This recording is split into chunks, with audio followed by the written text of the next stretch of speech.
Well, it was my birthday this past weekend, so it's nice that I had a relaxing and hilarious adventure game to play as I fought off a terrible hangover.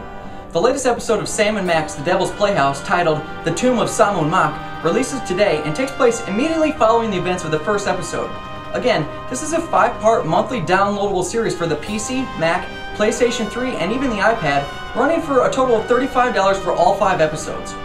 If you haven't checked out my review of the first episode yet, you'll want to do that now. Otherwise, let's see what's new in The Tomb of Sammun-Mak.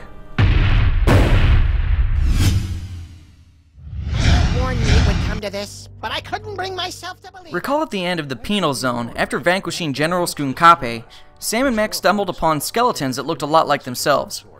The Tomb of Sammun-Mak opens here and plays out a pretty significantly different story, with the overall theme still related to the Devil's Playhouse.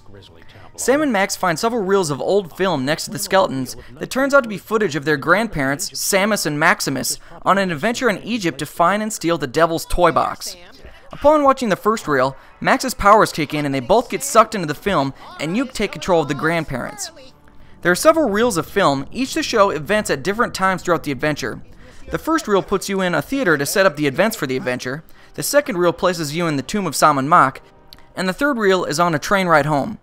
Eventually, everything comes together at the end as you eventually find out what the reels of film have to do with the skeletons, and of course, you'll have another cliffhanger at the end leading into next month's episode. As usual, the story is hilarious and loaded with pop culture references, even some funny Dungeons and Dragons stuff. Oh, great. Did we just, watch the end of the movie first?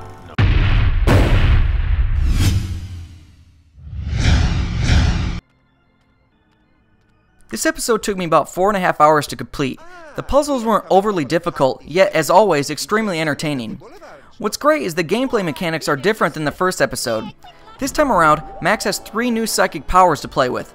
The ability to hop back and forth through time by switching the reels of film to watch, a can of nuts that sucks Sam and Max into to hide in, and a ventriloquism doll that could be used to throw Max's voice onto others. Oh, pardon me. Those beans from the dining car just caught up with me. My name is Shamit, by the way. Oh, whoops, there he goes again. So, essentially you'll begin in one reel of film and solve some puzzles, but then have to jump back and forth between the others to assist you in solving the entire mystery. While there isn't a large emphasis this episode on using items, you'll interact a lot with various mole men who will place a series of curses on you that you'll have to utilize to trigger certain events. I actually enjoyed this episode even more than I did the first.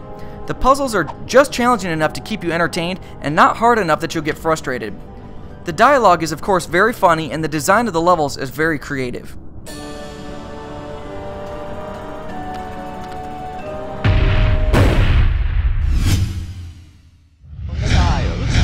In the first panel has been more. Like the penal zone, the graphics and music are great, but this episode specifically had a lot more entertaining characters than the first.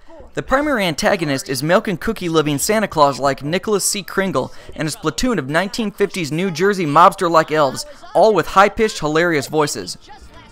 Say, Fraps, how about you and the Lagomorph taking a nice walk on the Brooklyn Bridge, crosswise, and keep going? These little bastards are mean but so lovable, you just can't help but egg them on.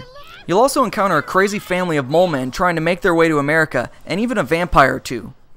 Of course, the voice acting is top-notch, and likely will have you laughing most of your way through this adventure. The whole scene hex.